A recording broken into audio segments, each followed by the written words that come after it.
ಅಯೋಧ್ಯೆಯಲ್ಲಿ ಪ್ರಭು ಶ್ರೀರಾಮ ಪ್ರಾಣ ಪ್ರತಿಷ್ಠಾನ ಇಂದು ನೆರವೇರಿದ ಹಿನ್ನೆಲೆ ಧಾರವಾಡದಲ್ಲಿ ಕ್ಷೌರಕರೊಬ್ಬರು ಗ್ರಾಹಕರಿಗೆ ಉಚಿತ ಕಟ್ಟಿಂಗ್ ಮಾಡುವುದರ ಮುಖೇನ ಶ್ರೀರಾಮನ ಮೇಲಿನ ಭಕ್ತಿ ಸಮರ್ಪಿಸಿದ್ದಾರೆ. ಧಾರವಾಡದ ನಿವಾಸಿಯಾದ ಶಿವಾನಂದ ಹಡ್ಪತ್ ಎಂಬಾತರೆ ಉಚಿತವಾಗಿ ತಮ್ಮ ಕ್ಷೌರಿಕ ಶಾಪ್ನಲ್ಲಿ ಉಚಿತವಾಗಿ ಇಂದು ಒಂದು ದಿನ ಕಟ್ಟಿಂಗ್ ಮಾಡುವ ಸಂಕಲ್ಪ ಮಾಡಿದ್ದಾರೆ. ಅಪ್ಪರಾಮ ಹಾಗೂ ಹನುಮಂತ ಭಕ್ತರಾಗಿರುವಂತಹ ಶಿವಾನಂದ ಈ ಹಿಂದಿನಿಂದಲೂ ಕೂಡ ಜಯಂತಿಗಳನ್ನ ವಿಶೇಷ ಕಾರ್ಯವನ್ನ ಮಾಡಿಕೊಂಡು ಬಂದಿದ್ದಾರೆ.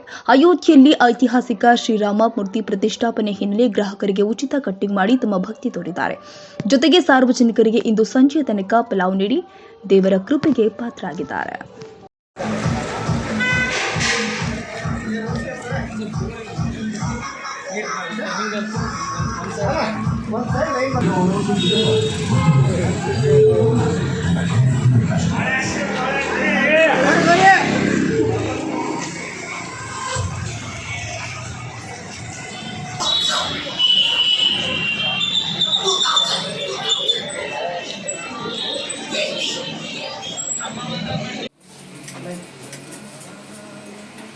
ಎಲ್ಲಿ ಹೋಗ್ರ ಸಂತೋಷ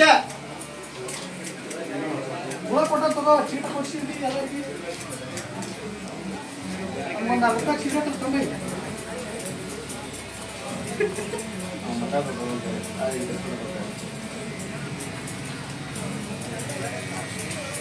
ಕೈ ಶೇಕ್ ಮಾಡಬೇಕು ಕರೆಕ್ಟ್ ಮಾಡಬೇಕು ವಿಡಿಯೋ ಎಲ್ಲ ಕರೆಕ್ಟ್ ಎಲ್ಲ ಕಟ್ ಅದಾವ 30 ಸೆಕೆಂಡಿಗೆ ಲಾಸ್ಟ್ ಇದಾವಲ್ಲ.